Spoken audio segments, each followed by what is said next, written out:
Conseguem ouvir-me? Sim. Ok.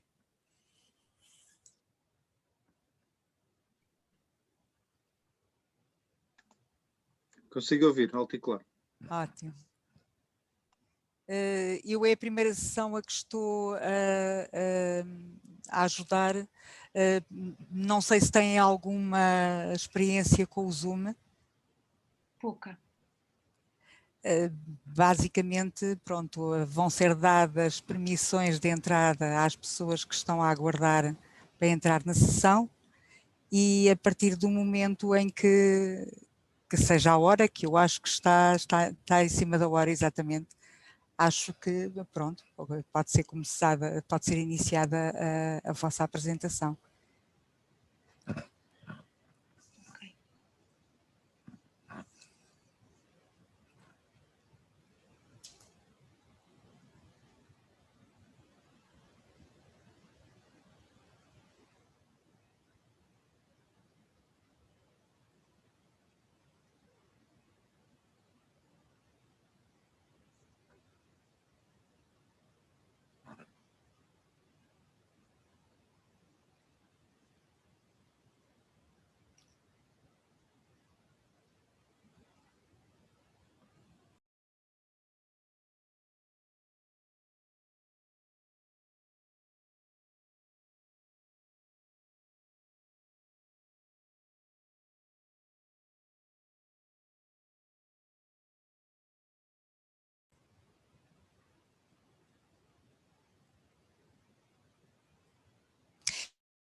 Estão a informar-me que falta entrar a senhora coordenadora, Glaucia Elaine de Paula, não sei se estou a pronunciar bem, para podermos iniciar a sessão. Eu já lhe mandei uma mensagem. Certo.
Olá, boa tarde.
Estão a informar-me que, dado que a senhora coordenadora já chegou, que a pessoa que está a dar apoio técnico vai começar a dar a autorização de entrada às pessoas na sala para iniciarmos a sessão às 17h15. Ótimo.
Bom, eu creio que já podemos dar início, né? Já são 15h30 no horário local, se eu estou bem certa. Eu não estou em Portugal, então, se eu estou bem certa, estamos já às 15h30, então acho que já podemos... 15h15, e acho que então já podemos dar início aos nossos trabalhos. Bom, antes de mais nada, estamos aqui então para apresentar um painel Public Service Motivation em Portugal e no Brasil, uma análise comparativa da motivação dos trabalhadores da administração pública. E eu quero, antes de mais nada, agradecer a organização do CLAD e parabenizá-los por esse evento. Esse já é um congresso muito tradicional, é muito importante, tanto para a ciência da administração pública, quanto para a administração pública de todos os países que fazem parte do Centro Latino-Americano de Administração para o Desenvolvimento. Mas esse ano, esse evento se reveste de uma importância especial. A gente está num contexto de pandemia, né, nunca antes vivido, ou pelo menos não dessa forma, ou nesse contexto, né, e nos tempos mais no último século, digamos assim. E isso nos traz, por um lado, uma perspectiva de crise, uma crise que nós já estamos vivendo em parte, e que se aproxima, né, logo depois, num contexto pós-pandemia, e que esperamos que chegue logo, né, esperamos que essa pandemia em si acabe logo, mas o que se avizinha é um contexto de crise. Em alguns países, com certeza, vai ser mais grave, em outros países, menos grave, mas o fato é que crise provavelmente haverá em alguma intensidade para todos os países, o que nos traz um desafio mais importante ainda, seja como cientistas, seja como pesquisadores da administração pública, seja para as pessoas que trabalham, né, e atuam em órgãos de administração pública dos países que fazem parte do CLAD ou dos países que estão acompanhando esse evento. Então, participar desse evento é uma grande honra, e quero, mais uma vez, então, parabenizar o CLAD por essa organização e aí com todas essas mudanças que foram necessárias. Agora a gente está num ambiente só virtual, e adaptação de tudo, isso tudo. O evento está sendo um sucesso, as palestras, os outros painéis têm sido riquíssimos e certamente vão contribuir muito, tanto para a reflexão sobre esse momento e sobre os desafios que a gente vai ter a partir de agora, quanto para o aprimoramento mesmo das práticas e de todas as providências e atitudes que os órgãos, as organizações públicas e que prestam serviço público vão ter que se deparar a partir desse momento. O painel que a gente vai apresentar, então, como eu disse, é o Public Service Motivation em Portugal e no Brasil, uma análise comparativa da motivação dos trabalhadores.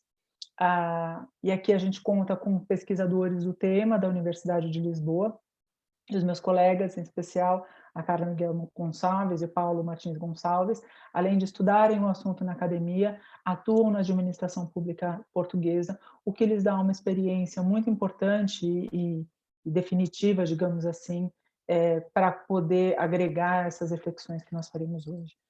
Meu nome é Gláucia, eu falo do Brasil, eu trabalho como advogada de direito administrativo aqui, faço doutorado em administração pública em Portugal, razão pela qual estamos juntos nesse painel, mas eu atuei cerca de 15 anos na administração pública do Brasil, nos níveis, tanto no nível federal, quanto municipal, quanto estadual, também no Poder Judiciário, e isso me trouxe um interesse especial para entender o funcionalismo público e entender especialmente o que motiva, né, e o que leva as pessoas a trabalharem no serviço público, e essa é a razão de eu estar me dedicando, né, e me dedicar a esse tema. A gente sabe que nesses momentos de crise, como que a gente está vivendo e o que a gente deve passar a viver a partir de agora, tem uma tendência das pessoas a demandarem mais e melhores serviços públicos, para dar conta, né, das dificuldades que as pessoas vivem, ou pelo menos para minimizar essas dificuldades. E nesse quadro, esse painel que a gente vai apresentar, se mostra especialmente pertinente, né, porque um serviço público, ele se faz sobretudo de pessoas que formulam, pessoas que gerenciam, mas, acima de tudo, pessoas que prestam esses serviços à população. E estudar a motivação, a inclinação dessas pessoas para o serviço público se mostra crucial, seja porque isso nos ajuda a entender, né, o contexto todo de prestação dos serviços, seja porque isso nos traz indicativos de políticas e de ações que podem ser adotadas para melhorar, enfim, e para conseguir uma dedicação maior e mais focada das pessoas para prestar um serviço público para a população cada vez maior. Eu não vou me delongar mais sobre o assunto, vou passar a palavra para minha colega Carla Gonçalves, que como eu disse, ela é doutoranda de Administração Pública do Instituto Superior de Ciências Sociais e Políticas da Universidade de Lisboa. Ela é chefe de divisão da Divisão Financeira do Instituto Português do Mar e Atmosfera, é mestre em administração pelo Instituto Superior de Ciências do Trabalho e Emprego do Instituto Universitário de Lisboa e é pós-graduada pelo mesmo Instituto Universitário de Lisboa. Então, eu passo a palavra para a Carla para fazer a sua apresentação. Carla.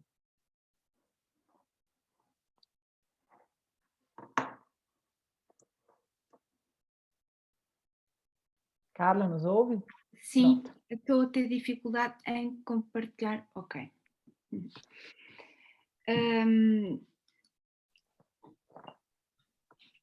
Antes de mais, não posso deixar de agradecer a oportunidade que me dão a mim em particular e ao meu grupo em particular por estar presente neste evento tão importante. E como a Cláudia disse, a nossa apresentação tem a ver com os valores da motivação para o serviço público, no meu caso em particular, para a avaliação do desempenho na administração pública portuguesa. E com esta análise nós pretendemos, por um lado, identificar os pontos fortes e fracos, bem como as potencialidades da PSM enquanto ferramenta de apoio na mudança de paradigma das políticas públicas de emprego, onde aspectos motivacionais, especialmente os intrínsecos, têm ainda um impacto bastante residual nas práticas administrativas de gestão de recursos humanos. Na gestão de recursos humanos, a PSM tem um papel a desempenhar, designadamente na fase de recrutamento, seleção e provimento dos funcionários públicos, na fase da manutenção destes funcionários nos quadros nas instituições onde exercem as funções e na fase da gestão da sua carreira ao longo da vida profissional. É fundamental para o sucesso de qualquer organização, especialmente as públicas, que exista um alinhamento entre o sucesso entre o desempenho dos funcionários e da estratégia organizacional. Só assim é que uma organização conseguirá levar a bom porto a sua missão. O grande desafio que se coloca é assegurar a prestação pública do serviço público com qualidade, de forma eficiente e eficaz, ou seja, conseguir obter mais e melhores serviços públicos num contexto de recursos escassos, onde é necessário controlar os custos numa sociedade cada vez mais complexa, exigente, onde os cidadãos têm a clara consciência de quais são os seus direitos enquanto cidadãos. Mas é importante aqui clarificar o que é a PSM. A PSM tem subjacente a existência de uma conduta ética pública, perseguida pelos funcionários públicos, e que envolve o sentimento de realizar um trabalho no sentido da persecução do interesse público e para a comunidade em geral, mas que não tem que ser necessariamente no interesse público. A PSM passa por analisar o conceito de motivação. Ora bem, à luz desta apresentação, a motivação vai consistir na energia que alguém está, de modo livre, disposto a colocar na execução de uma dada ação, que, quando aplicada ao contexto de trabalho, visa garantir o bem-estar de outras pessoas e da sociedade em geral, através do seu trabalho. Deste modo, a motivação dos funcionários públicos é um fator crucial para a forma como se gera e se estrutura a prestação dos serviços públicos, onde a PSM permitirá a incorporação de valores de serviço público e fomentar a motivação dos funcionários nos diferentes níveis da organização, constituindo desta forma a PSM uma ferramenta auxiliar na gestão de recursos humanos. Neste sentido, explorar os efeitos positivos da PSM reforça os valores que motivam a adoção de comportamentos para o serviço público. Neste sentido, compreender o que motiva os funcionários, como se mantêm os níveis de motivação, o que os atrai para a prestação de serviços públicos é uma dimensão-chave, uma vez que a prestação de serviços públicos com eficiência, eficácia e qualidade depende em grande medida do corpo de funcionários a quem cabe a implementação e a operacionalização das políticas públicas definidas pelo poder político. A administração pública tem vindo a atravessar uma metamorfose bastante complexa, em que assume contornos uniformes associados à matriz gestionária. E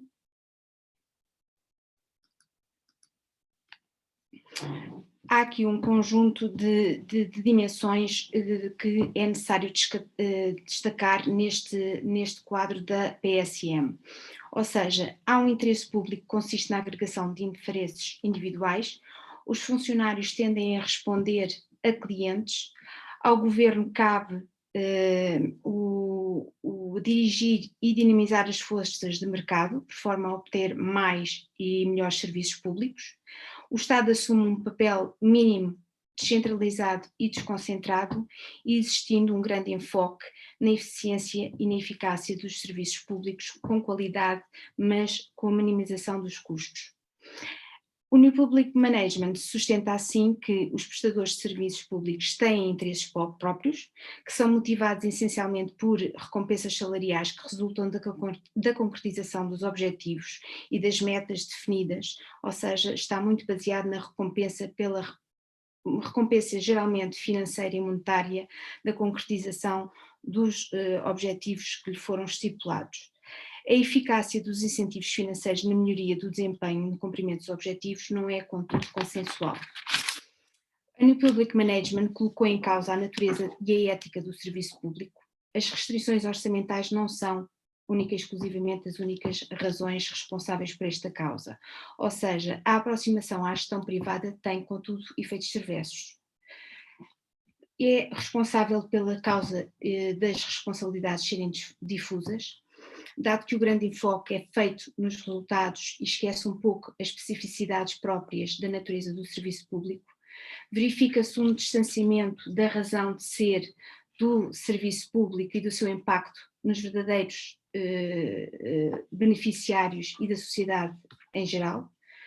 Há funcionários que a motivação reside não nos fatores intrínsecos monetários e de ostentação enquanto prestador de serviço público, mas sim na própria concretização associada aos objetivos e à realização do interesse público. Fazer o bem ao próximo e contribuir para uma entidade maior que é a sociedade no seu todo. Assegurar os serviços públicos faz parte dos seus objetivos e do seu bem-estar enquanto profissionais. Neste sentido, suscita-se o grande desafio e a grande questão, que é como é que será possível motivar os funcionários na persecução dos objetivos públicos considerados fundamentais para a sociedade. Existe um conjunto de conclusões empíricas relativamente à utilidade que pode ser dada à PSM. Nomeadamente, a PSM permite recuperar indicadores de desempenho relacionando os resultados obtidos face aos objetivos inicialmente definidos. Trata-se de uma ferramenta útil na gestão de recursos humanos nas organizações públicas. Trata-se de um instrumento que visa melhorar o desempenho e a abrangência dos serviços públicos prestados. Recorre a processos de participação e de auscultação dos funcionários, gerando um sentimento de colaboração e de pertença que é fundamental para a concretização dos objetivos de qualquer instituição. Permite a satisfação no trabalho, a melhoria do desempenho individual e organizacional. Promove o comprometimento com a organização e o comportamento ético.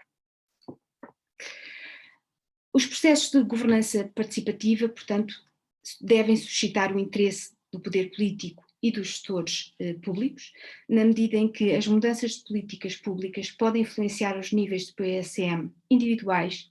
Assim, é importante envolver os funcionários a quem cabe implementar e operacionalizar as políticas públicas, reforçando e desenvolvendo o sentimento de pertença, de alinhamento entre as motivações individuais e os objetivos da organização. Muitos dos serviços públicos são prestados por membros e por grupos profissionais com conhecimentos especializados, códigos de ética e de condutos muitíssimo próprios, que implicam um compromisso com um ideal de percussão de interesse público. A socialização organizacional tem um papel a desempenhar através da internalização de valores e normas da organização, do comportamento e lealdade para com o serviço público e para com os beneficiários a quem são prestados esses serviços, através do desenvolvimento de um sentimento de serviço público por incutir os valores e normas relacionados com a missão e a razão de ser da organização. Os dirigentes, portanto, no sentido de salvaguardar o sucesso da organização e dos seus funcionários, que acaba por ter influências no seu próprio sucesso, cabe-lhes a eles elevar a consciência da verdadeira importância das funções desempenhadas pelos funcionários que estão, no fundo, a cumprir e a implementar as suas orientações. Cabe-lhes a ele manter a legitimidade e a integridade da organização, bem como moldar os valores e desenvolver um compromisso com os valores organizacionais e com os valores sociais. O New Public Management, associado neste complexo, tem não só vantagens, ou seja, permite a qualidade e a satisfação das necessidades dos cidadãos, permite a obtenção de estruturas mais flexíveis, especializadas e autónomas, com uma grande capacidade de resolver mais as verdadeiras necessidades de âmbito local, permite a maximização da eficiência e eficácia dos resultados com um controle rigoroso dos custos, na medida em que estamos num contexto de recursos escassos.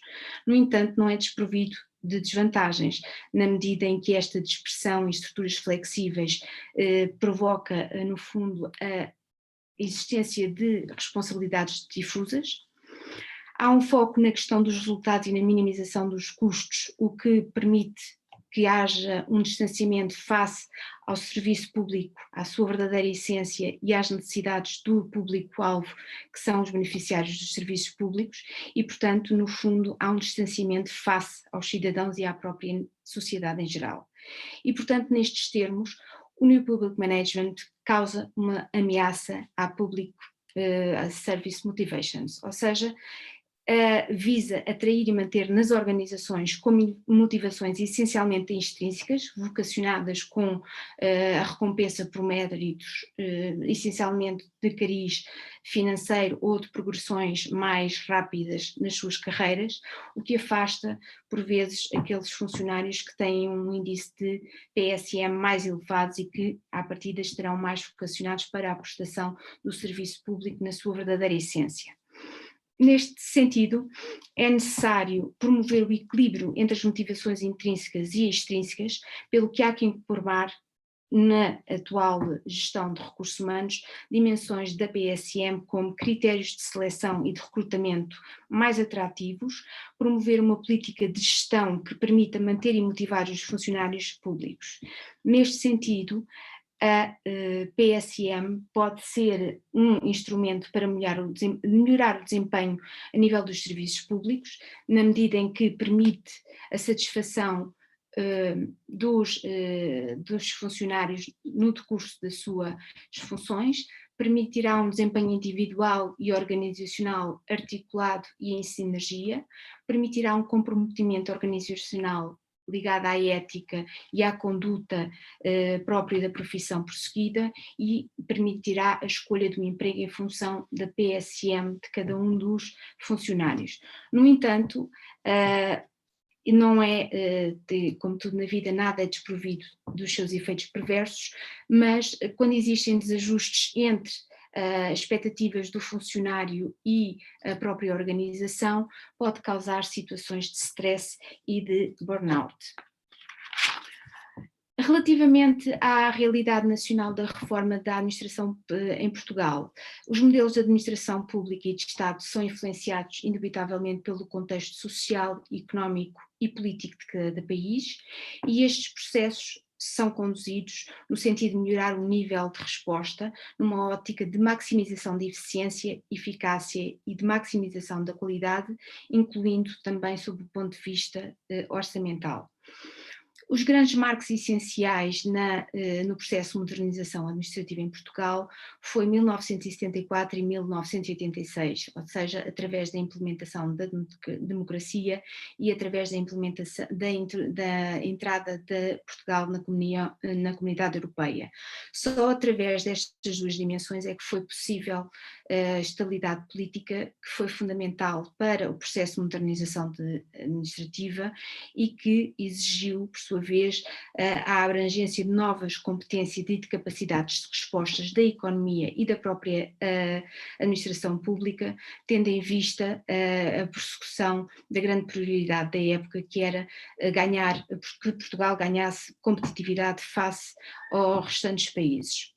O processo de modernização administrativa em Portugal seguiam contornos muito semelhantes aos dos outros países da OCDE, porém de um processo que foi tardio, fruto da implementação tardia da democracia e o facto de também a estabilidade política neste país só se ter verificado em meados da década de 80. É preciso também ter conta que, por vezes, seguiu-se mais os ditames da moda do que propriamente as necessidades reais, portanto, teve em conta, no fundo, as grandes filosofias e dimensões que estavam a ocorrer nos diversos países da OCDE e distanciou-se um pouco das especificidades do contexto nacional. E, ao longo de todo este processo, verificou-se uma linha de continuidade das estratégias prosseguidas, independentemente da ideologia política dos governos que exerciam funções. Ou seja, verificou-se que o processo subsequente recorria a características que melhor se coadunavam e que tinham sido implementadas por governos anteriores e, no fundo, procuravam colmatar as ineficiências identificadas e existentes. Portanto, tratou-se de um processo com estratégias incrementais e de pequena amplitude, conduzido a um modelo híbrido que é típico dos modelos do sul da Europa, na medida em que tratam-se de países com grandes dificuldades financeiras, com grandes preocupações em termos de controle do déficit e da dívida, e, portanto, o Estado acabou por manter as suas próprias regras, metas, métodos de trabalho e de cultura, mas procurou, no entanto, modernizar a burocracia, tornando-a mais flexível, profissional e eficiente, onde os mecanismos de mercado têm um papel importante, efetivamente, mas não o principal. Relativamente à gestão de recursos humanos prosseguida em Portugal, a influência do New Public Management introduz a gestão por objetivos, tentando articular os objetivos em função dos resultados a alcançar, e assiste-se, portanto, a uma nova prática de introdução de uma cultura de mérito, de comprometimento organizacional e de avaliação dos resultados. Exige uma forte adaptação aos funcionários, dos funcionários e da própria administração pública às novas exigências do serviço público, direcionadas para responder às necessidades cada vez mais complexas e exigentes dos cidadãos.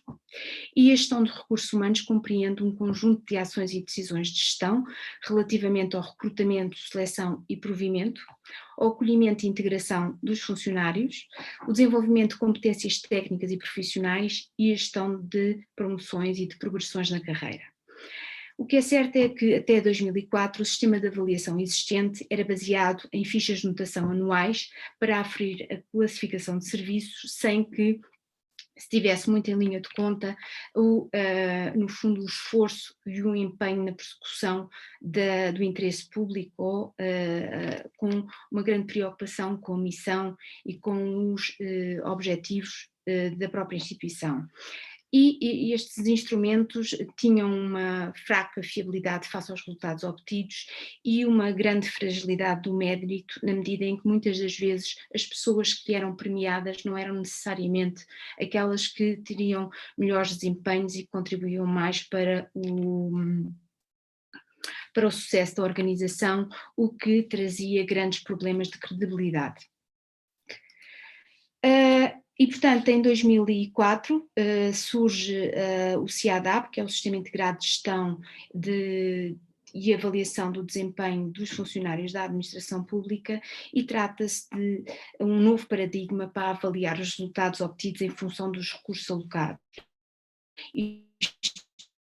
Avaliação do desempenho, um recurso de um instrumento baseado em gestão, onde se dá um grande foco à qualidade, à excelência, à liderança e à responsabilidade, ao mérito e à qualidade. Este novo método de avaliação está muito em linha de conta e muito alinhado com a filosofia do New Public Management. Existe aqui um conjunto, são 17 competências técnicas que estão, no fundo, aprovadas para o grupo profissional do técnico superior, e destas 17 destacamos que 2 em particular, que são as que estão no topo da tabela, que têm a ver com a orientação para o serviço público e a responsabilidade do serviço público, que no fundo são aquelas que estão mais articuladas e alinhadas com a PSM. Relativamente ao que o CIADAP identifica como competências, trata-se de um parâmetro de avaliação que traz um conjunto de conhecimentos, capacidade de ação e de comportamentos para o desempenho de funções de um dirigente ou de um trabalhador. Neste caso em concreto, o quadro de competências escolhido foi para o grupo profissional técnico superior. E o CIADAP, como já foi verificado, entra um pouco em linha de continuidade com a matriz do New Public Management, ou seja, no fundo procura-se criar condições para uma maior motivação, qualificação, formação de recursos humanos, desenvolvimento de uma cultura do mérito, onde é dado uma grande foco e uma grande ênfase à formação e ao desenvolvimento das competências dos seus funcionários, por forma a permitir o desenvolvimento permitir o desenvolvimento e, no fundo, a capacitação de prestar aos cidadãos, que neste momento e com esta matriz eram mais considerados como clientes, serviços mais diversificados, com um maior nível de qualidade, estando sempre atentos às suas verdadeiras necessidades. E, portanto, neste novo paradigma de avaliação, há um grande comprometimento com as metas e objetivos, bem como com os resultados que a organização pretende atingir, porém não estão diretamente ligados às verdadeiras necessidades da sociedade, nem com o comprometimento para o serviço público. A avaliação e o reconhecimento do mérito encontra-se essencialmente associado à adequada prestação de serviços públicos, mas, no entanto, continua bastante vinculada a incentivos extrínsecos. A avaliação do desempenho está associado a estímulos essencialmente financeiros ou de rápida progressão na carreira e, portanto, motivar os funcionários para o serviço público e promover uma melhoria do serviço público exige mais dinâmicas e instrumentos que não se coadunam exclusivamente com este tipo de avaliação. Existem estudos empíricos que referem mesmo que estímulos estritamente extrínsecos podem conduzir à desmotivação de funcionários e levar à diminuição dos níveis de PSM desses funcionários. Portanto, no fundo, verifica-se aqui que a verdadeira necessidade de criar um equilíbrio entre estas duas dimensões, não só as vertentes, os estímulos intrínsecos, como também os extrínsecos. Esta tabela é uma tabela que procura, no fundo, fazer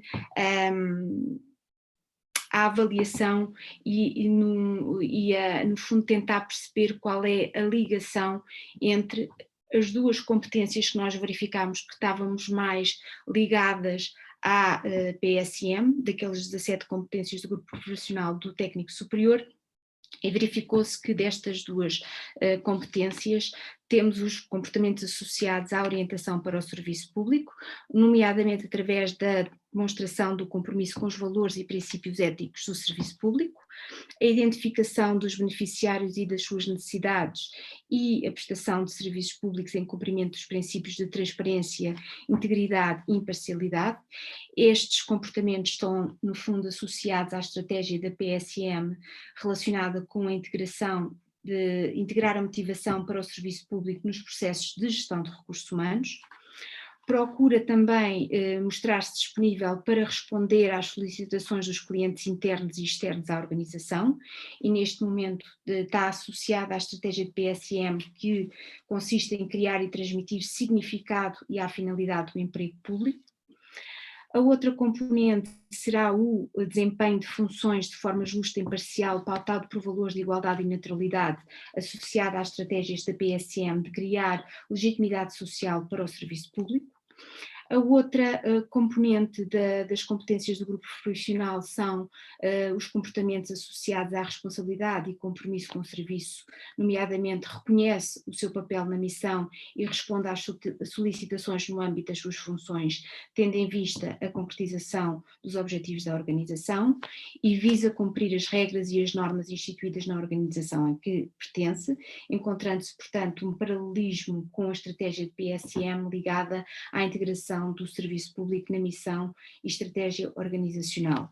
Por outro lado, outra das dimensões das competências do CIADAP é o cumprimento das regras jurídicas, éticas e deontológicas do serviço relativamente à informação confidencial, e aqui revela que está em linha de conta com a amplitude do PSM relativamente ao comprometimento com o interesse público e com a justiça social, e por último responde com prontidão e disponibilidade às necessidades da organização, que parece-nos que está mais ligada à estratégia da PSM no que refere a criar e a transmitir significado e finalidade ao exercício da função pública. Portanto, ao longo desta apresentação verificou-se que a PSM recupera indicadores de desempenho sustentados na mensuração dos resultados face aos objetivos estipulados. Os formadores de políticas públicas e os gestores públicos podem recorrer à PSM como uma ferramenta motivacional para melhorar os serviços públicos, quer em termos de qualidade, diversificação e de quantidade. Os processos de participação e de auscultação, as intervenções de governança participativa dos funcionários geram sentimento de pertença e de colaboração, influenciando os níveis de PSM individual. A importância da PSM pelo impacto na qualidade e nível de desempenho do serviço público prestado aos cidadãos e à sociedade é desta forma fundamental.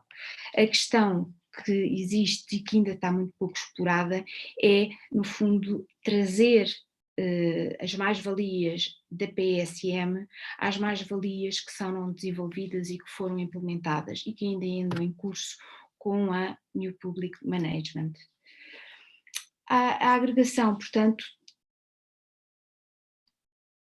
destas estratégias, portanto, é fundamental para a melhoria do desempenho através da gestão de valores que motivam os funcionários do setor público, é fundamental. Trata-se de uma questão que é central, muito pouco explorada e que obrigatoriamente terá que se dar mais atenção ao futuro. Segundo a Granov, cabe aos dirigentes desempenhar um papel de gerar consensos, uma vez que na dimensão das redes que se assume um papel de parceiros de uma dinâmica mais ampla, que vai para além das relações hierárquicas e onde o conhecimento passou a ser a base fundamental de trabalho e de melhoria constante. Neste momento, já concluí a minha prestação. Penso que, pronto, há muito mais coisas a falar, isto é uma panóplia de uma imensidão de conhecimento e devo dizer que esta reflexão contribuiu muito sinceramente para tentar, no fundo, conciliar e ver pontos de comum que numa primeira análise e numa primeira abordagem parecia que não existiam e que afinal há. Existe ainda muito por explorar, muita sinergia ainda a aproveitar nestas duas dinâmicas e neste sistema de avaliação. No entanto, surpreendeu-me pela positiva porque pensava que estavam em duas dimensões completamente distantes, de costas voltadas. Existe pouco mas existe um toque de semelhança que dá uma esperança para o futuro.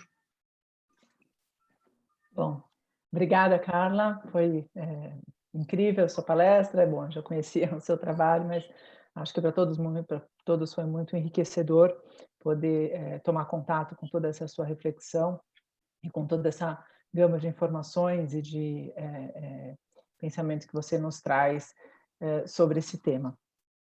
A próxima acho que sou eu mesmo. Meu nome é Gláucia, eu sou advogada, eu trabalho no Brasil, trabalho com direito administrativo no Brasil, sou doutoranda do Instituto Superior de Ciências Sociais e Políticas da Universidade de Lisboa, sou mestre em administração pública pelo Instituto Superior de Ciências do Trabalho e Emprego, do Instituto Universitário de Lisboa, sou especialista em Direito Administrativo pela Pontifícia Universidade Católica de São Paulo, daqui do Brasil, e sou graduada em Direito pela mesma faculdade. Eu atuei mais de 15 anos já na administração pública, como eu disse, do nível estadual, federal e local aqui no Brasil. Trabalhei também, nesse tempo, no Poder Judiciário.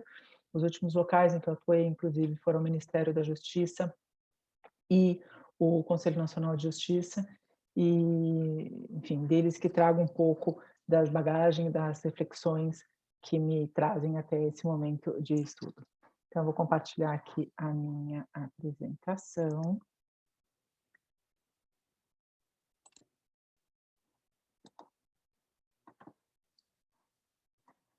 Pronto.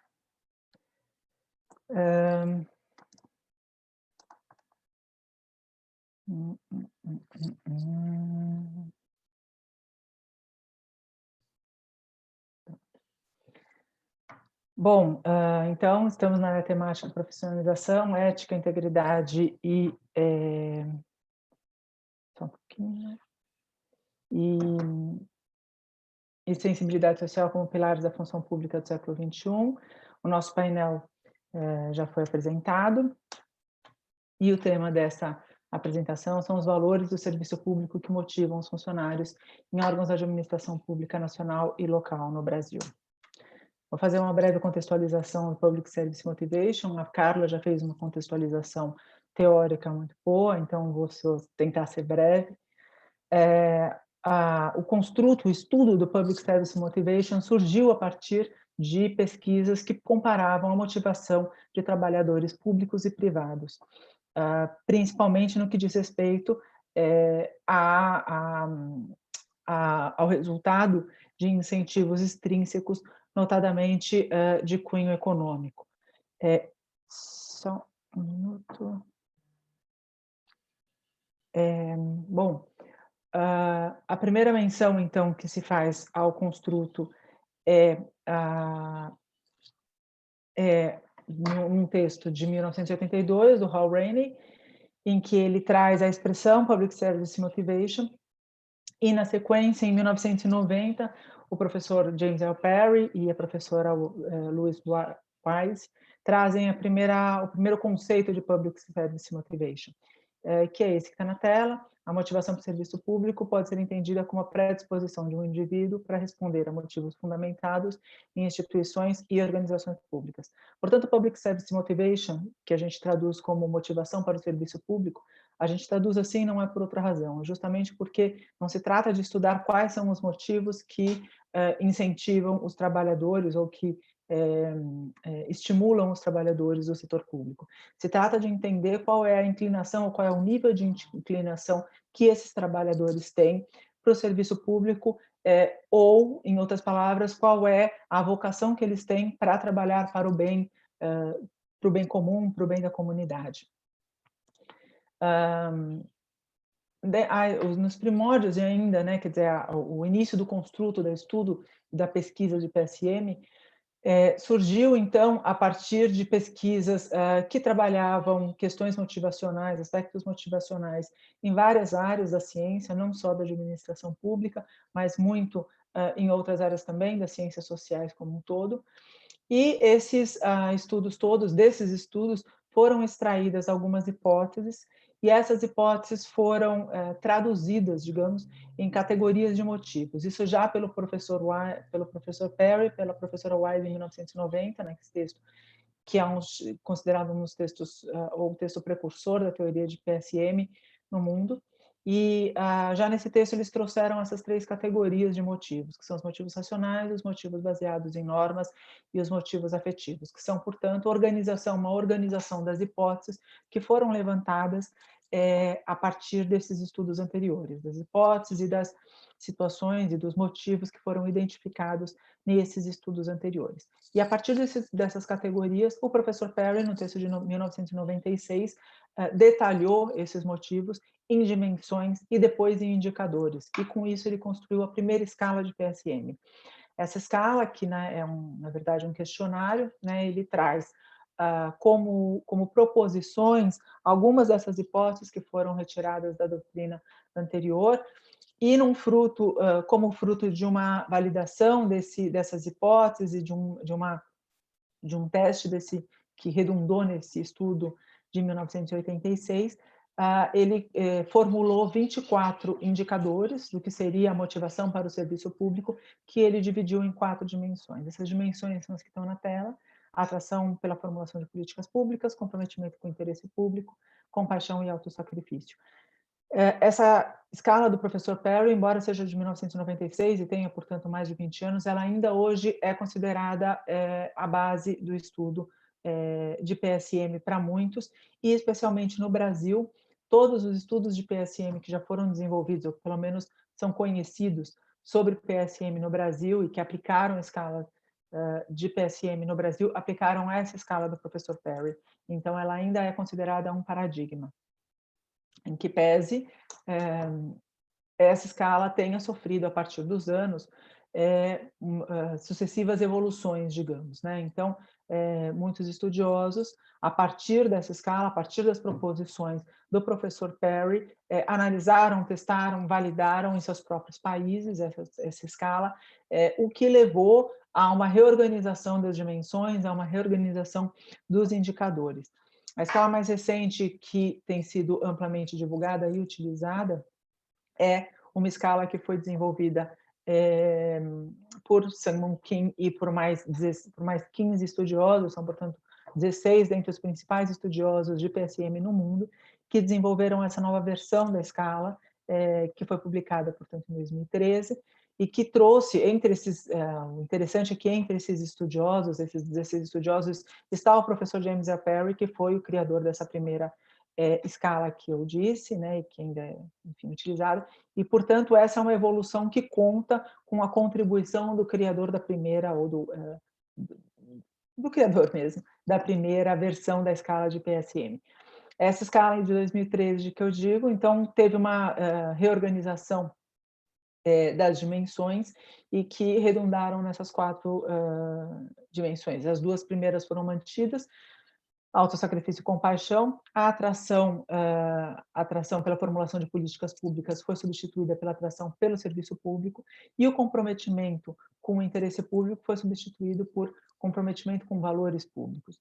Os indicadores, que antes eram 24 foram reorganizados em 16 indicadores que estão distribuídos nessas dimensões e que existem, portanto, para avaliar o nível de motivação dentro de cada um desses 4 indicadores. Essa escala ela foi desenvolvida, então, por esses 16 estudiosos e foi aplicada em 12 países, né?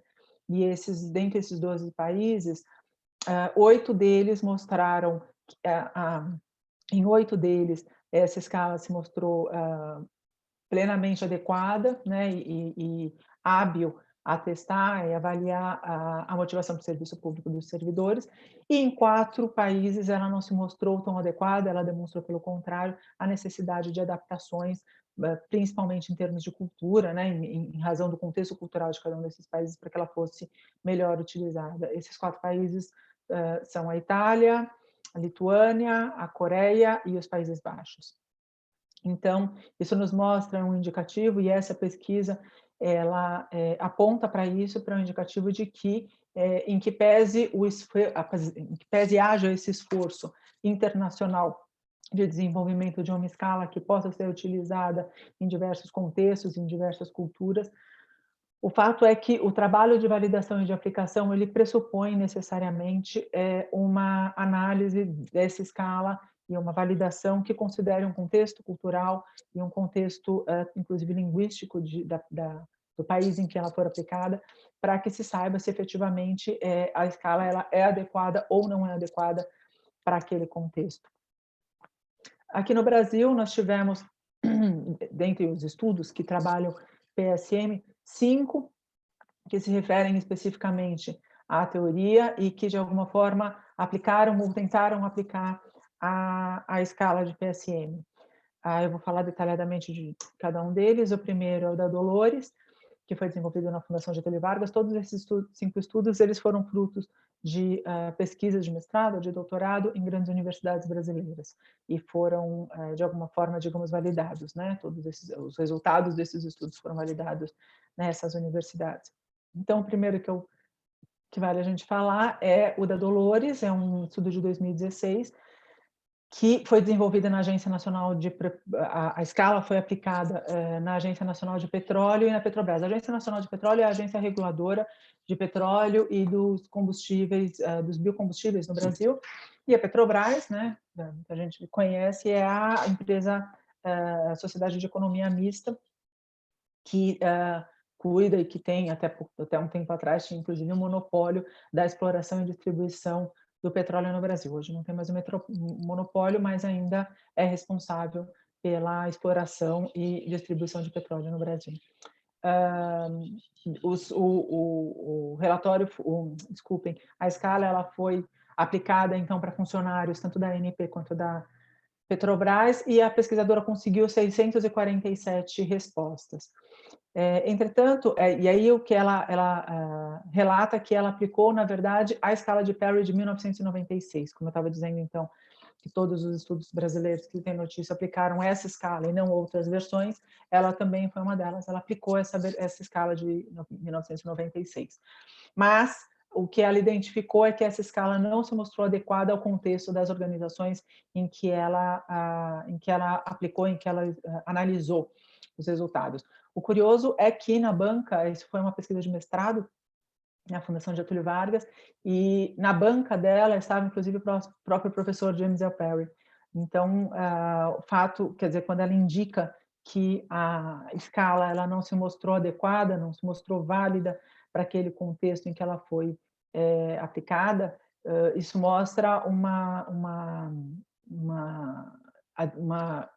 seriedade, né, muito grande nessa percepção, porque afinal de contas o criador dessa escala, inclusive, estava na banca dela, né? Dentre os respondentes e diante dessa inadequação que ela conseguiu perceber, ela agregou algumas outras questões, algumas outras perguntas para fazer uma pesquisa qualitativa e como no final a escala que ela acabou por aplicar não era exatamente a escala de PSM, ela sequer publicou os resultados da aplicação dessa escala de PSM do Perry. Mas, de qualquer forma, ela conseguiu identificar e consignou isso na pesquisa dela, que o principal fator de atração dos funcionários desses dois órgãos estudados são os principais fatores foram fatores extrínsecos, e o principal deles, o que trouxe maior destaque, foi a estabilidade, ou seja, a maior parte dos funcionários era atraída, sobretudo, e motivada, sobretudo, pela estabilidade. São os motivos extrínsecos, importante que a gente tenha claro, eles não fazem parte do que se considera no PSM, eles não fazem parte do construto do PSM. O PSM é formado por motivos intrínsecos, ou seja, motivos que internamente levam as pessoas, vocacionam as pessoas para o interesse público. O que ela identificou nessa pesquisa é que os funcionários desses dois órgãos apresentam, sobretudo, motivos que não são intrínsecos, são extrínsecos, são motivos que são apresentados para essas pessoas e que são os que mais os impulsionam a trabalhar nesses órgãos. Então, o principal desses motivos é a estabilidade, seguido pela remuneração e pela qualidade de vida.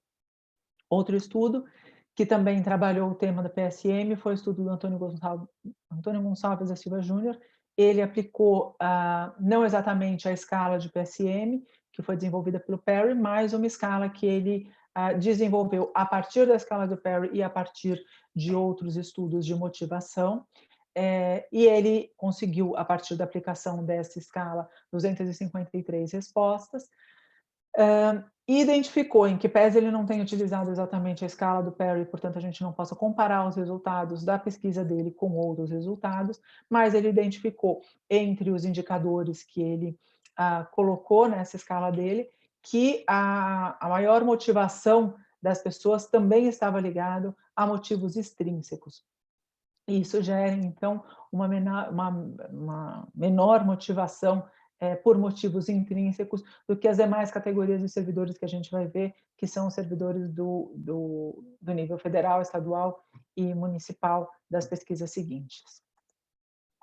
No nível nacional, ainda no nível nacional, né, porque as duas outras pesquisas eram no nível nacional, mas essa especificamente aplicando e trazendo os resultados da aplicação da escala do Perry, vem a pesquisa do Rodrigo de Souza Carvalho, que aplicou a escala em funcionários da Polícia Federal.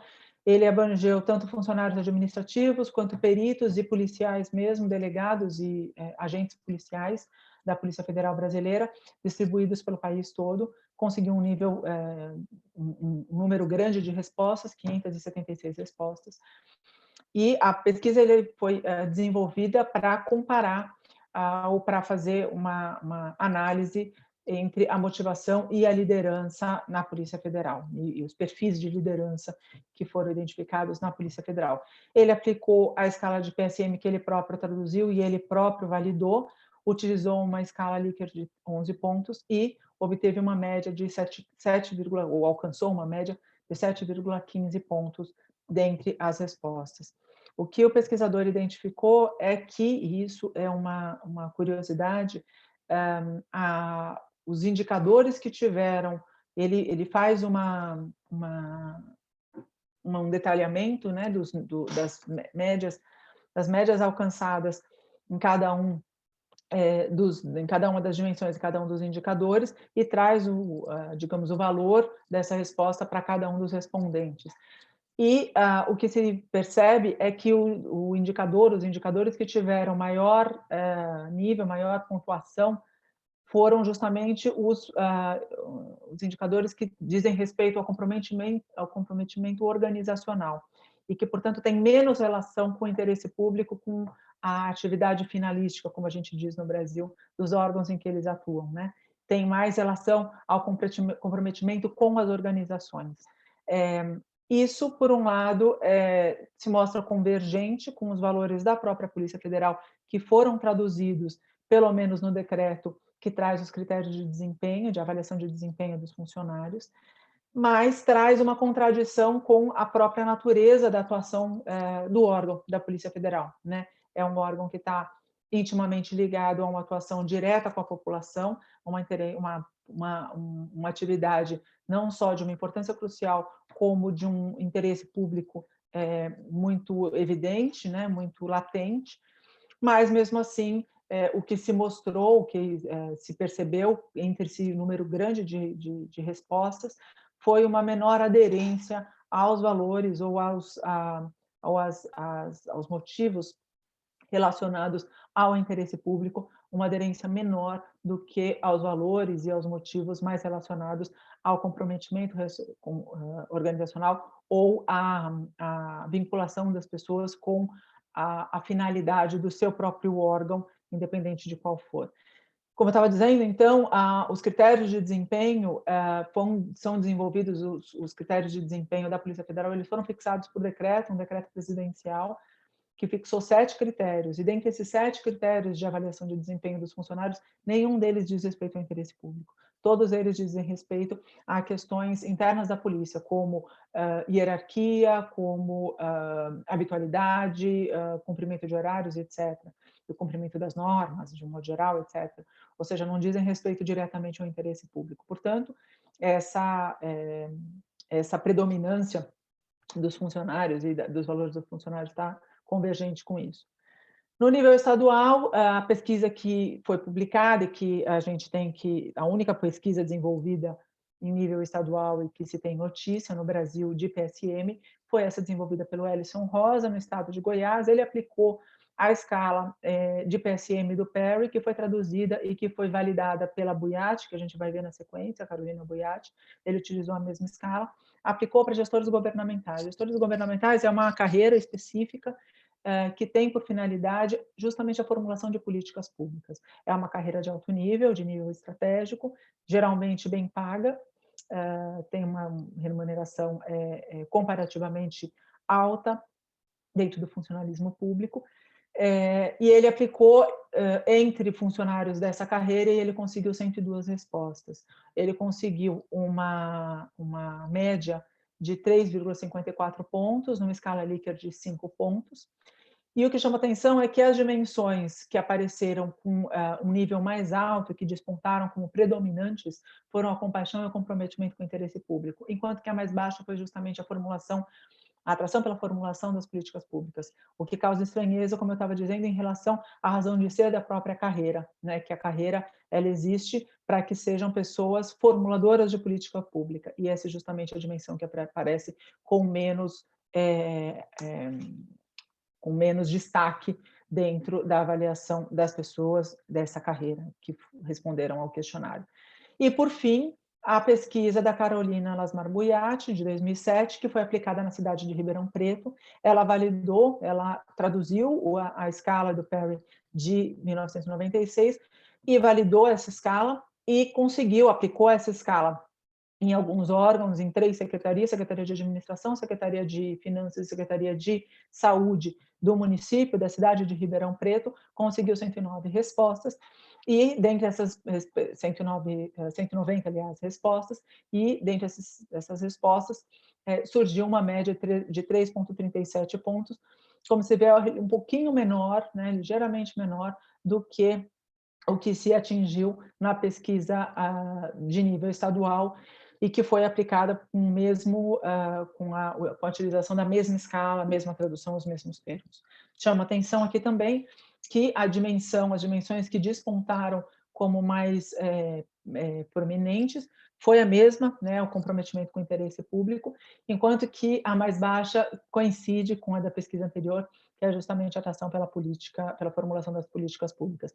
Mas, nesse caso, chama menos atenção e mostra menos um descompasso, porque essa pesquisa foi aplicada majoritariamente entre pessoas que têm uma remuneração mais baixa, uma remuneração até $740, o que para o funcionalismo público brasileiro não é um salário muito alto.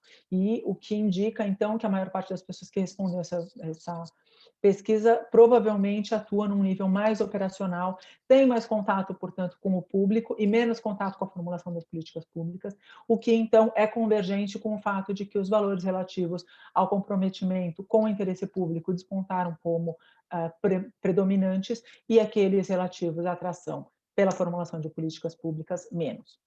As conclusões que a gente chega, então, primeiro é que os estudos aplicados no Brasil são desatualizados em relação ao avanço e ao desenvolvimento da escala de PSM no mundo. Como a gente disse, eles ainda estão aplicando a escala de 96 sem considerar todas as evoluções e todas os desenvolvimentos que foram feitos a partir de então, até especialmente esse de 2013, que é o mais recente que tem sido divulgado e utilizado.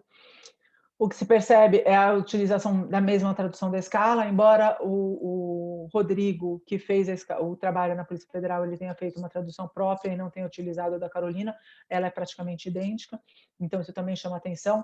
Eventualmente haja aí alguma deficiência nos resultados ou alguma incoerência nos resultados por conta dessa tradução. Os níveis de PSM que foram identificados nos 3 níveis, nas 3 pesquisas, local, estadual e federal, eles são compatíveis entre si, portanto, não há uma discrepância muito grande entre a motivação de funcionários públicos, municipais, estaduais ou federais, ou pelo menos não nos grupos que foram analisados.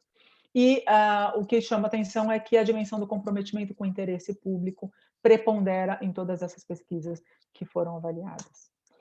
Eu agradeço a atenção de todos e fico à disposição na sequência, agora a gente tem a apresentação do Paulo, e na sequência, então, para a gente poder debater e fazer um diálogo maior, enfim, um debate sobre esses temas todos. Então, agora eu passo a palavra para o Paulo. O Paulo só um minuto. Paulo Martins Gonçalves, ele é doutorando também, é nosso colega, doutorando em Administração Pública pelo Instituto Superior de Ciências Sociais e Políticas da Universidade de Lisboa, é pós-graduado em Contabilidade e Gestão Pública no Instituto Superior de Ciências Sociais e Políticas, o mesmo ISCSP, da Universidade de Lisboa, é licenciado em Ciências Militares e Navais, é licenciado em Ciências Militares e Navais pela Escola Naval, bacharel em Contabilidade e Administração pelo Instituto Superior de Contabilidade e Administração de Lisboa, do Instituto Politécnico de Lisboa, e é oficial da Armada, atua como oficial da Armada, é da classe de Administração Naval há mais de 22 anos e conta com uma vasta experiência profissional que muito, então, contribuiu para esse estudo e que vai nos enriquecer muito nesse debate, nessa apresentação que ele vai nos apresentar, nos trazer. Ele atualmente faz parte da equipe administrativa e financeira do setor de pessoal da Marinha e é responsável pelo aprovisionamento, abarcando as áreas de contratação pública e gestão contratual dos bens públicos. Paulo, por favor. Obrigado, boa tarde. Obrigado, Glaucia. Queria agradecer antes ao Cláudio a oportunidade que nos deu. Paulo? Estou? Conseguem me ouvir? Oi, com alguns... Paulo. Estou? Ah, tá. Ok. Estava a agradecer, Glaucia, e queria agradecer ao Cláudio a oportunidade que nos deu de apresentarmos este painel. E, apresentando este painel, começaria por dizer o porquê PSM e porquê as cidades inteligentes.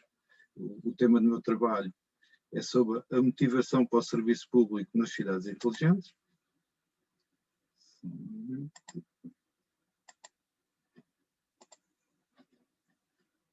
O porquê do PSM e o porquê do PSM na integração das cidades inteligentes. PSM porque é um construto que foi feito de forma quase exclusiva para a administração pública, não é um construto aplicável a contextos privados, ou pouco, será só aplicável quando o privado trabalha para fornecer um serviço público.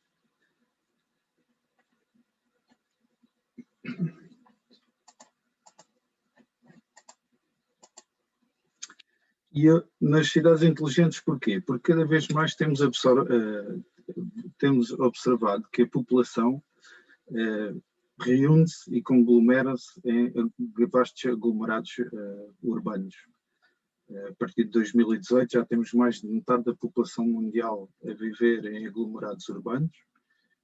Os próprios aglomerados urbanos sofreram uma grande alteração porque antigamente havia um distanciamento entre as cidades, coisa que neste momento as próprias cidades maiores vão absorvendo outras cidades mais pequenas. Temos o exemplo em São Paulo, no Brasil, temos o exemplo de Xangai, Nova Delhi. As cidades vão se expandindo e vão absorvendo outras cidades. Como podemos ver, a população mundial, neste momento, na América do Norte, a população urbana ultrapassa os 80%. Na América Latina e Caraíbas também temos uma percentagem muito idêntica. Na Europa chega aos 74%. Na Oceania, igualmente, na ordem dos 2/3 da população vivem na cidade. Em África, é o único continente que nós temos neste momento que ainda não chega a metade da população. A própria Ásia, neste momento, já atingiu os 50%. Tudo isto origina que os problemas para os quais a administração pública fornece serviços públicos tornem-se cada vez mais locais. As próprias soluções são locais.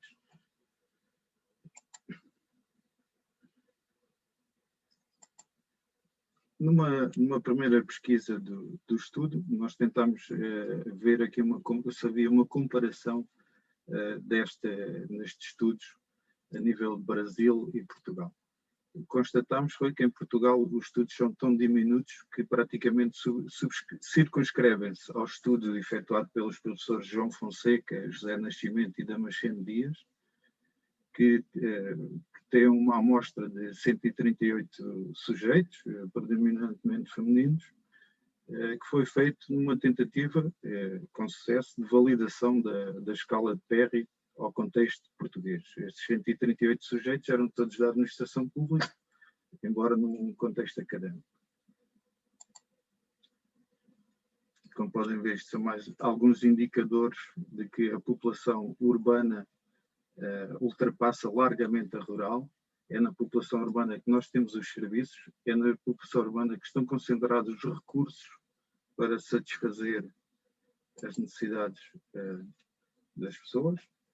Nós, neste momento, temos, então, face a duas realidades, que é o crescimento e a concentração demográfica e o consumo exponencial de recursos, surgem novos desafios tendentes a fornecer serviços públicos de qualidade.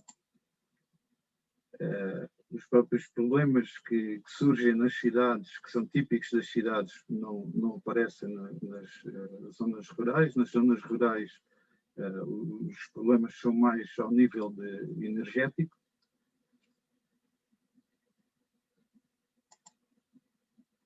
Temos então que as cidades, smart cities, cidades inteligentes e sustentáveis, visam de uma forma integrada,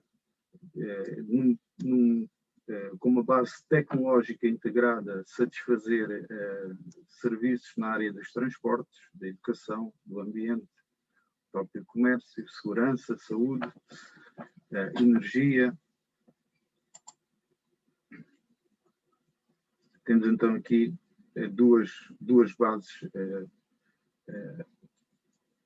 necessárias para que isto aconteça, que é a tecnologia e que é a sustentabilidade dos próprios recursos.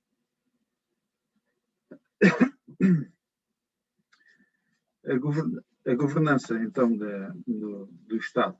O Estado aparece como um Estado integrador, em que surge uma governança multinível, e neste caso a um nível mais local, em que se integra o poder político, em que este assume a estratégia de implementação das políticas públicas e a coordenação dos serviços públicos.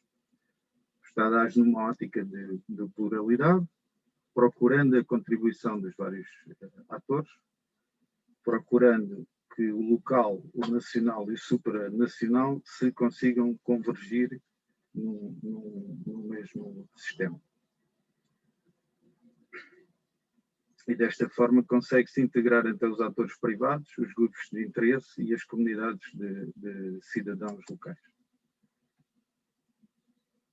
O desenvolvimento urbano é assente, como já tínhamos falado, numa urbanização sustentável, com base em inovação e desenvolvimento tecnológico. Nós, neste momento, temos exemplos bastante reveladores desta situação no Brasil, especialmente, em que aparece a tecnologia. Toda a cidade está assente numa tecnologia acessível por smartphone, por telemóvel, por computador. Em Portugal temos também alguns avanços nesse sentido, nomeadamente em Gaia, Aveiro e mesmo em Lisboa. Pretende-se então que as cidades sejam polos internacionalmente competitivos, com ambientes atrativos para negócios de alta qualidade.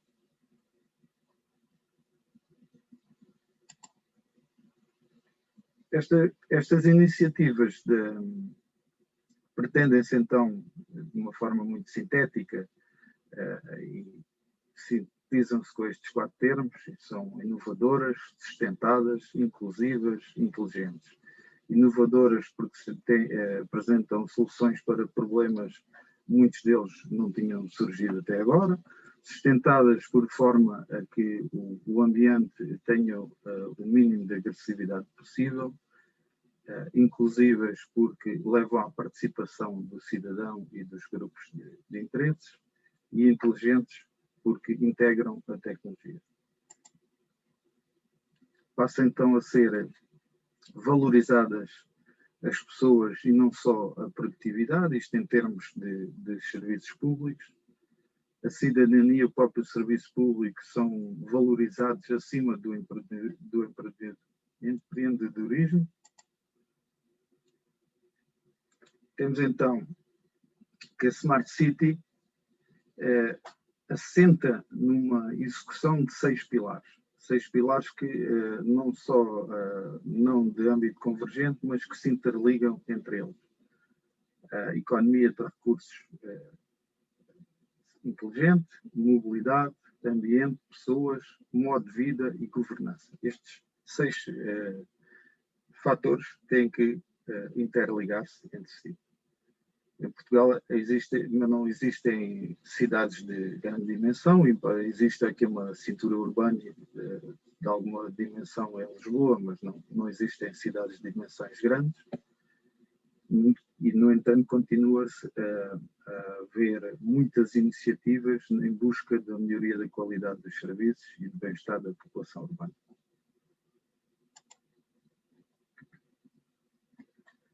A PSM ressoa, e vou tentar aqui falar um bocado da PSM, mas sem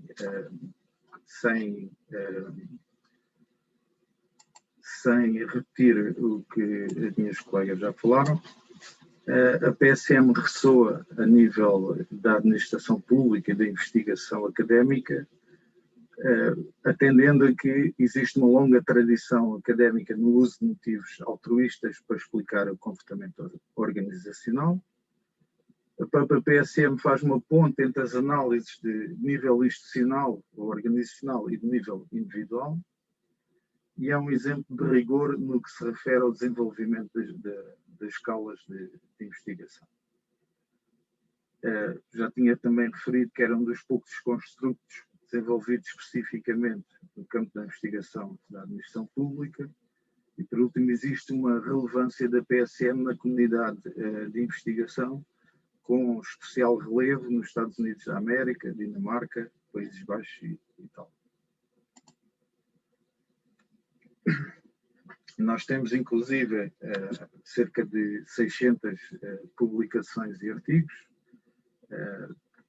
existindo à volta de 34 académicos considerados relevantes a nível mundial, isto de acordo com Ritz e Yoll.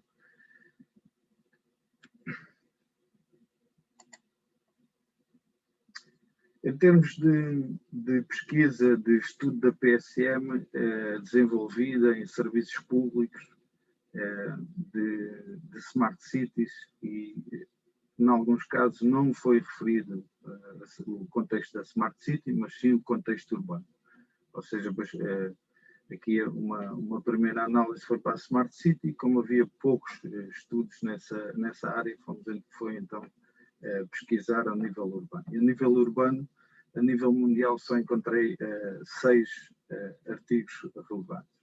2 nos Estados Unidos, 1 no Brasil, 1 na Grécia, 1 na Suíça e 1 último na Coreia do Sul. Ao nível dos Estados Unidos, Bonnie Johnson desenvolveu um estudo em 31 cidades distintas, não mencionou a dimensão das cidades, por uma questão de não divulgar as pessoas que responderam ao estudo. Teve 256 respondentes e 876, perto de 25% de sucesso das respostas, e relaciona a escala de Perry com o papel do planeador e implementador dos serviços públicos. Ou seja, arranja 3 papéis: o papel de facilitador, político e técnico na área de planeamento dos serviços públicos, e considera que as dimensões da escala não são homogéneas aos diversos papéis dos agentes. Ou seja, conclui que, consoante a sua intervenção ao nível da política ou ao nível do serviço público, diferentes serão as dimensões em que ele está a atuar da PSM.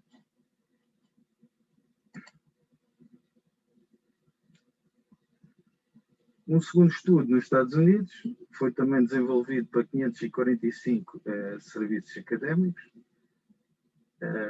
Neste caso, conseguiu cerca de 50% das respostas, e estes serviços de municípios eram municípios com mais de 50 mil habitantes, e aqui os autores demonstraram estar muito ligados ao New Public Management, concluindo que a PSM é uma alternativa intelectual ligada à New Public Management e à reinvenção da governação. Ou seja, este estudo, à luz do conhecimento atual da PSM, denota algumas incongruências.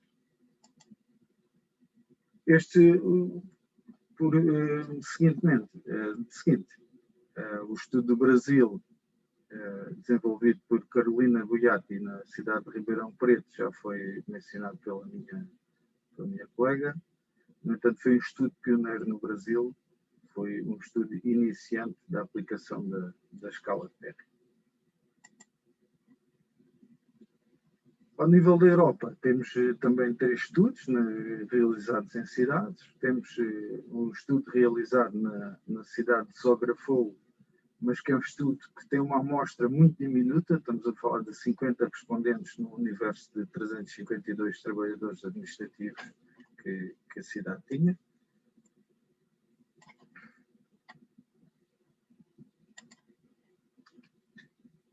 Aqui os autores, mesmo com um estudo diminuto, conseguiram inferiram que a cultura organizacional adotada é o fator modelador da motivação do trabalhador. E existe uma correlação negativa entre o nível da motivação do trabalhador e a cultura hierarquizada, burocrática, típica do setor público, neste caso, em concreto, do setor público.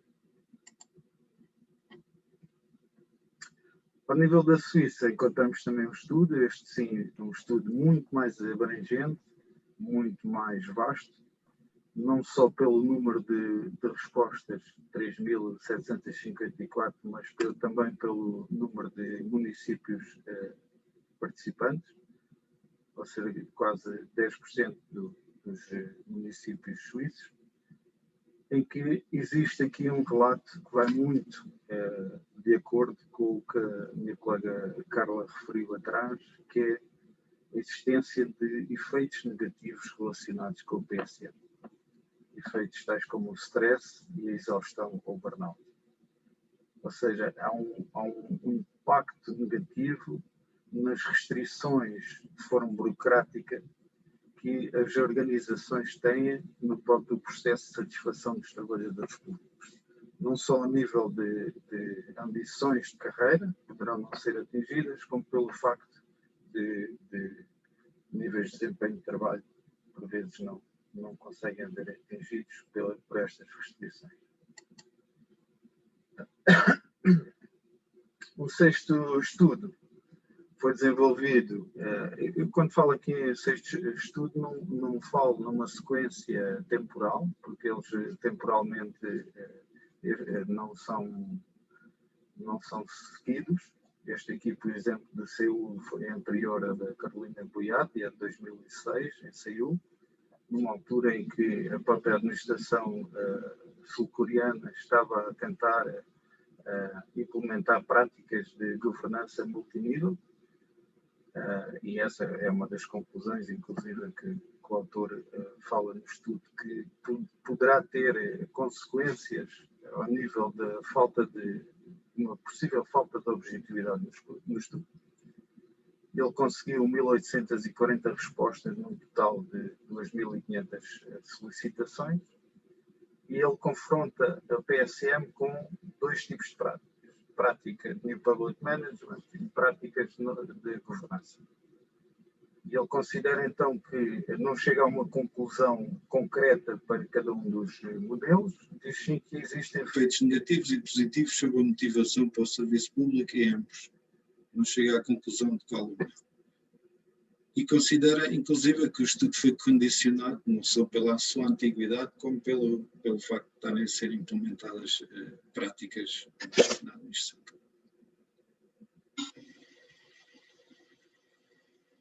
O estudo da PSM, então, num contexto urbano, tornou-se, notou-se que é mais relevante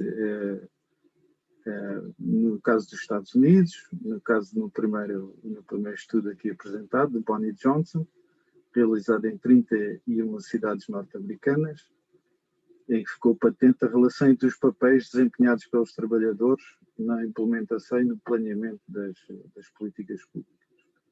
Um outro estudo também é relevante, mas de uma forma mais preocupante, não é? O estudo efetuado na Suíça, que versa sobre uma realidade crescente, que é os trabalhadores conformados ou abjurados com o seu posto de trabalho, com as tarefas que desempenham. Uma forma conclusiva do trabalho e também do painel, pode-se dizer que a investigação na área da PSM deve considerar o efeito obtido pela relação que os valores, papéis, funções e responsabilidades dos trabalhadores públicos trazem para a motivação do serviço público, para o serviço público, e a forma que esta relação influencia o desempenho dos trabalhadores. Obrigado. Estou aberto a sugestões ou questões.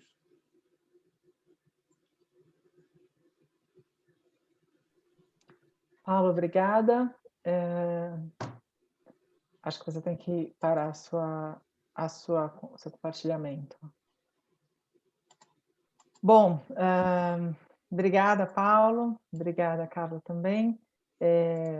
Foram assim, muito enriquecedoras essas apresentações, embora eu já as conhecesse, mas é sempre importante, é sempre bom a gente ouvir, porque sempre traz elementos diferentes do que a gente conhecia.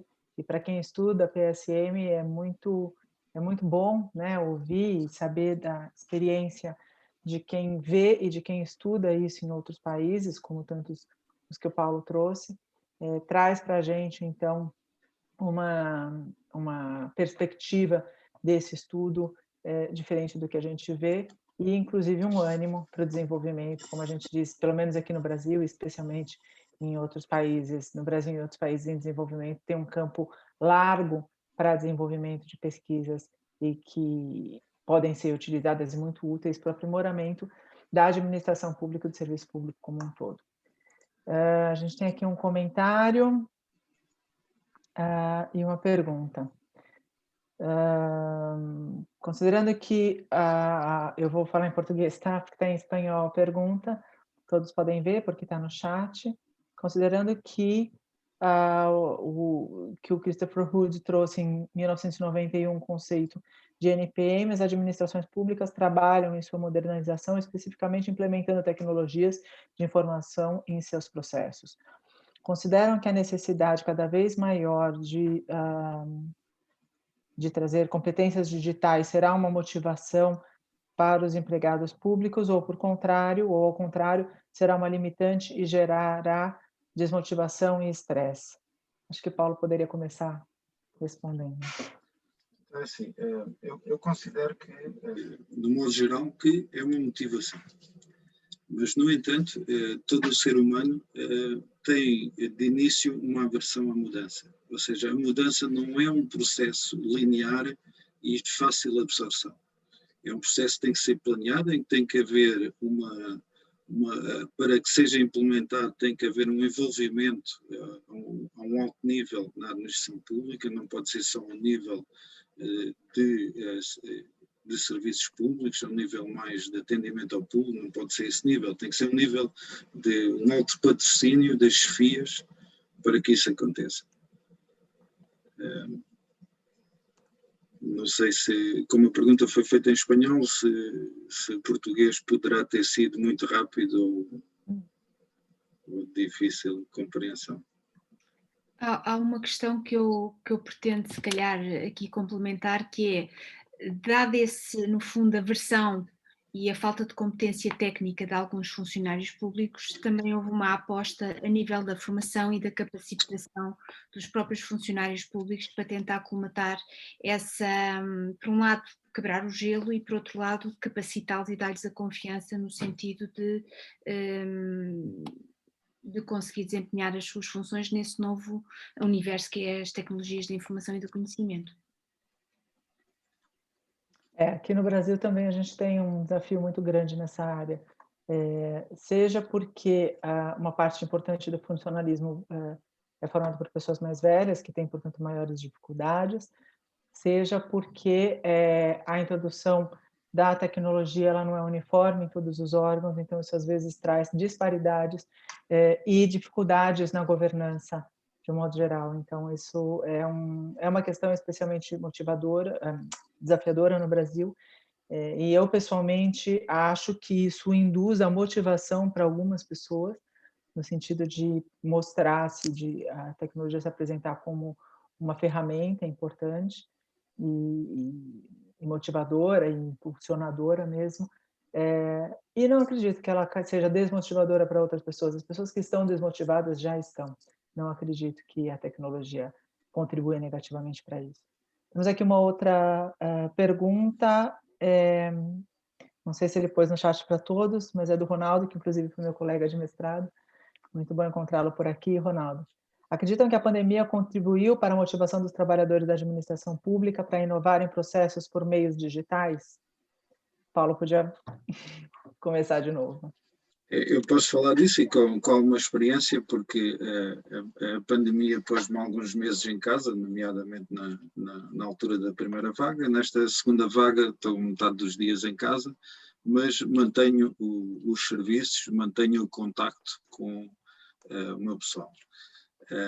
Aqui, uma das situações grandes é que eu não considero que nós estamos a fazer um teletrabalho, ou seja, este trabalho que nós estamos a fazer foi simplesmente virmos para casa. E isto porquê? Porque a pandemia exigiu mais tempo de trabalho, mais adaptação, muitas pessoas, não existe uma coordenação, um treinamento de tarefas suficiente e por vezes obriga a que esteja-se mais tempo a trabalhar na mesma tarefa.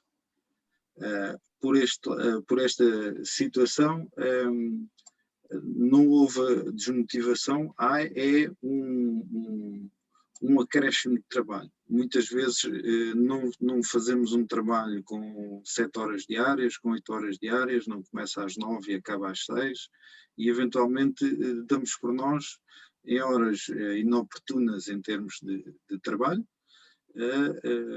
ir enviar um mail, ir procurar alguma informação, ou seja, existe aqui uma falta de habituação. No entanto, a administração pública, a meu ver, pela experiência que tem, conseguiu demonstrar que é inovadora e de fácil adaptação. A adaptação poderá ainda não ter atingido um nível de eficiência, mas de eficácia atingiu de certeza. Bom, Carla, se puder rapidamente comentar, a gente tem mais 3 minutinhos. Relativamente a esta questão do Covid e da obrigação de ter que estar em teletrabalho, no meu caso em particular, o que aconteceu foi, eu fui a única pessoa que fui trabalhar todos os dias. No entanto, eu acho que a chave de tudo, e por existir essa aversão às novas tecnologias, estávamos muito ancorados ainda no trabalho com o papel. E, portanto, quando vi que era necessário confinar, aquilo que eu fiz foi, no fundo, um género de um manual de procedimentos em que ficou espelhado exatamente qual era a abrangência, a amplitude e, no fundo, fazer o tracking de que aquilo que já acontecia em termos de papel e de procedimentos, traduzi-lo para a parte digital. E, surpreendentemente, correu bastante bem, porque cada um sabia exatamente o que é que tinha que fazer, e como era um trabalho tipo fábrica, ou seja, nós, um trabalha com a matéria-prima, que é o resultado final do outro, e assim subsequentemente, nós conseguimos, surpreendentemente, libertar-nos também do papel, ou seja, em todas as contrariedades acaba sempre por haver um ponto positivo. No nosso caso em particular, conseguimos trabalhar todos à distância, conseguimos de alguma forma fazer se calhar mais do que estando localmente, porque quer queiramos quer não há a questão dos transportes públicos, portanto há no fundo uma rentabilização maior do trabalho. com certeza que não é aplicado a todos. Portanto, aqueles funcionários que têm mais espírito de missão e de PSM elevada, de contributo para a sociedade, com certeza que tiveram uma prestação maior. Aqueles funcionários públicos não estão motivados, se calhar em termos de produtividade diminuiu, mas o balanço positivo, sem dúvida nenhuma, que se obteve, e com uma vantagem adicional que foi a desmaterialização, ou seja, estávamos muito agarrados ainda ao papel e de alguma forma foi uma obrigação, obrigou-nos a não consumir tanto papel. Sinceramente, foi uma boa oportunidade, porque lá está, obrigou-nos, ou seja, a questão, a aversão à mudança, a aversão existe, mas foi prioritária e teve que ser, e portanto houve uma mais-valia. Bom, Carla, a gente vai ter que interromper, a gente vai ter que encerrar agora, a gente resolveu pedidos enfáticos da organização que a gente terminasse às 13h45 em ponto, por conta do encerramento. Eu quero agradecer a todos pela audiência, foi um painel muito rico, com uma grande participação. A gente tem 2 perguntas que infelizmente não puderam ser respondidas, mas a gente está com esse problema do tempo, a gente necessariamente tem que encerrar agora mesmo. Agradeço mais uma vez ao Cláudio a oportunidade de participar dessa discussão, participar desse debate, desse congresso, que é tão importante para o enriquecimento da administração pública em termos científicos, em termos práticos, para todos nós, da América e da Península Ibérica, e declarar encerrados os trabalhos desse painel por hoje. Obrigada a todos, boa tarde. Tchau, tchau. Tchau. Tchau, boa tarde. Obrigado.